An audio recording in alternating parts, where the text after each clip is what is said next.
ආයිබෝවන් දුවේ පුතේ අද මේ වීඩියෝ එකෙන් 9 වසර දූ දරුවන්ට නියමිත පාඩමක් වන නර්තන කලාවේ ප්‍රවර්ධනයට දායක වූවන් කියන පාඩමෙහි විල්සන් ඔලබොඩුව ගුරුතුමා ගැන තමයි අද කතා කරන්න සූදානම් වෙන්නේ.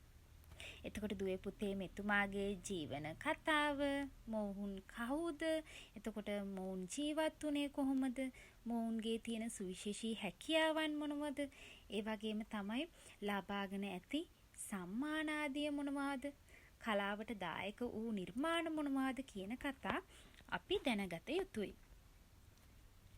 ජීවන තොරතුරු හා නර්තන සම්ප්‍රදායන් පිළිබඳව කතා කිරීමේදී කළුතර දිස්ත්‍රික්කයේ ඔලබොඩුව නම් ග්‍රාමයේ ජන්මලාභය ලද විල්සන් ප්‍රනාන්දු හෙවත් විල්සන් ඔලබොඩුව මහතා පනීභාරත මහතාගේ නැගිනිය වූ චිත්‍රා අල්ගම මහත්මිය සමග විවාහ වුණා. පහතරට නර්තන සම්ප්‍රදායේ රයිගම් ශෛලිය ප්‍රගුණ කළ නර්තන හා වාදන ශිල්පියෙක් ලෙස තමයි මෙතුමාව හඳුනා ගන්න පුළුවන්.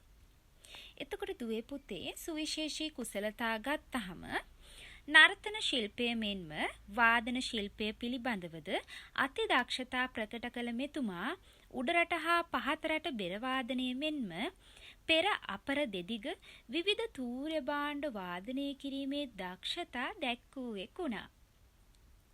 60 දශකයේ මුල් භාගයේදී රජයේ නැටුම් හා මුද්‍රා නාට්‍ය විද්‍යාලයට, ඒ කියන්නේ දුවේ පුතේ සෞන්දර්ය කලා විශ්වවිද්‍යාලයට කතිකාචාර්යවරයෙකු ලෙස පත් වූ මෙතුමාගෙන් පහතරට නර්තන සම්ප්‍රදායට සිදු වූයේ ඉමහත් අතිමහත් සේවයක්.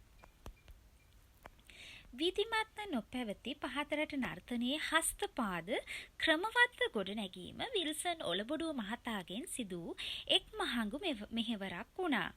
ඒ වගේම තමයි එවක එකී ආචාර්ය මණ්ඩලයේ කටයුතු කළ SLH ප්‍රනාන්දු, KS ප්‍රනාන්දු සහ සෞරි සිල්වා යන අය සමග එක් වී පහතරට නර්තනයේ එතෙක් නොපැවති පාසරඹ හා ඉලංගම් සරඹ නමින් සරඹ පද්ධති දෙකක් නිර්මාණය කිරීමේ ගෞරවයද එතුමාට හිමි විය යුතුයි. අපි දුවේ පුතේ දැන් උඩරටවල කියන්නේ පාසරඹ ගොඩ සරඹ කියලා නේද? සබරගමු වෙනන් කියන්නේ මණ්ඩිපද දොමිනපද කියලා. අන්න ඒ වගේ පහතරට නර්තන සම්ප්‍රදායේ සරඹ වර්ග වන පාසරඹ සහ ඉලංගම් සරඹ වල පද්ධති දෙකක් නිර්මාණය කිරීමේද ගෞරවය ඔන්න මෙතුමාට හිමි වෙනවලු. එසේම මාතර හා බෙන්තර ශෛලී වශයෙන් පැවති ශුද්ධ මාත්‍රා නැටීමේ පද කොටස් එක් කොට වර්තමානයේහි භාවිතයේ පවතින ශුද්ධ මාත්‍රය නිර්මාණය කළේද දෙවොල් පද 7 හා සුරල් 7 ක්‍රමවත් අයුරින් සකස් කළේද විල්සන් ඔලබොඩුව මහතාගේ ප්‍රමුඛත්වයෙනි.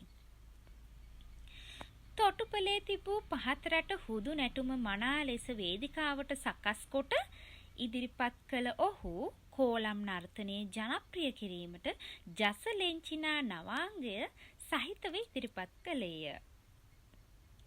සාම්ප්‍රදායික නර්තන අංග මෙන්ම නව නර්තනාංග කිහිපයක්ම නිර්මාණය කොට රංගලීල නමින් නර්තන ප්‍රසංගයක් පැවැත්වීමද පහතරට නර්තන කලාවට එතුමාගෙන් සිදු වූ තවත් මහඟු සේවාවක් ලෙස නැත්නම් මෙහෙවරක් ලෙස සැලකිය හැකියි. දුවේ පුතේ අපි සම්ප්‍රදායක් ඉගෙන ගන්නවා වගේම ඒ සම්ප්‍රදායේ උන්නතියට දායක වූ පිරිස් පිළිබඳවත් අවධානයක් අවබෝධයෙන් අනිවාර්යෙන් සිටිය යුතුයි. ඉතින් දුවේ පුතේ අද අපි මේ වීඩියෝ එකකින් ගෙනාවේ 9 ශ්‍රේණියේ දරුවන්ට නියමිත පාඩමක් වන නර්තන කලාවේ ප්‍රවර්ධනයේ දායක වූවන් කියන පාඩමේ එක් වීඩියෝ එකක්. ආයිබෝවන්